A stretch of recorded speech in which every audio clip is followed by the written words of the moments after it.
ونصلي على رسوله الكريم أما بعد فأعوذ بالله من الشيطان الرجيم بسم الله الرحمن الرحيم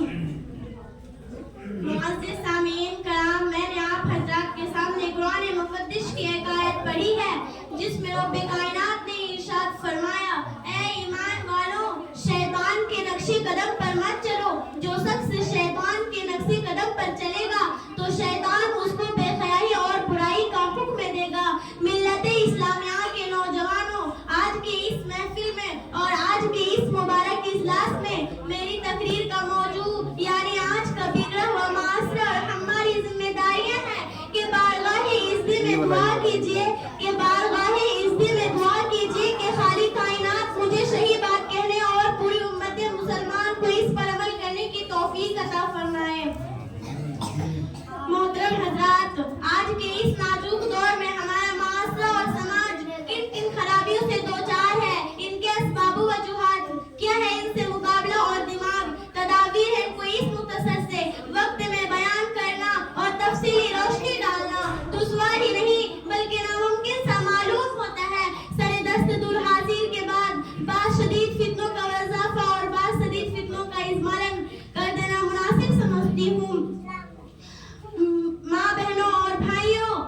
وہ اسباب کے جنہوں نے معاشرے کی بنیاد کو ہلا کر رکھ دیا ہے اور امت مسلمان کے دامن عفت کو تار تار کر دیا ہے، ان میں شفیع عمل کرنا اور کرانا، غیر شرعی کاموں کے لیے منت ماننا، ماں باپ کی نافرمانیاں کرنا، مردوں کو ٹخنوں سے نیچے پاجامہ پہننا، غیر محرم مردوں اور عورتوں کو بے محابہ ملنا جلنا، لغو و تفریحات میں وقت ضائع کرنا، ریڈیو ٹیلی ویژن پر فواہشات میں حیاسوس مضامین کا نشر ہونا، ان کا دیکھنا اور سننا، سنیما دیکھنا، جوا کھیلنا، لڑکیوں کو بے پردہ رہنا، گلا بازو اور پیٹ کا کھلا رہنا، باریک لباس پہننا، شوہر کی امانت میں خیانت کرنا، دفاتر میں نامحرموں کے ساتھ کام کرنا، جوان لڑکوں اور لڑکیوں کے کالج میں مخلوق تعلیم حاصل کرنا، رشوت لینا اور دینا، سود لینا اور دینا، غیبت کرنا اور سننا، تصویر کا رکھنا اور دیواروں پر لگانا، سوکیا کتا پالنا، تقاریب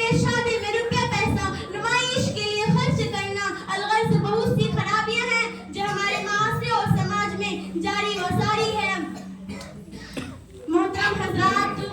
وہ بھیانک سی بیماریاں جن کا تذکرہ میں نے آپ کے سامنے رکھی، طول میں نہ جاتے ہوئے بعض شدید فتنوں کی وضاحت کر دینا چاہتی ہوں۔ اولاً اس فتنہ کا تذکرہ کیا جائے جس نے شرم و حیا کا جنازہ نکال کر عیار مکاری کو عام کر دیا ہے، جیسے لوگ سنیما سے یاد کرتے ہیں۔ پردہ نشی ماں اور بہنوں، ایک دور وہ تھا کہ ناچنا، گانا، بجانا، منہ کھول کر غیروں کے سامنے بیٹھنا مایوس شمار ہوتا تھا۔ اونچے اور بڑے درجہ کے لوگ تو درکنار پر کم درجہ کے لوگ بھی بے حیائی اور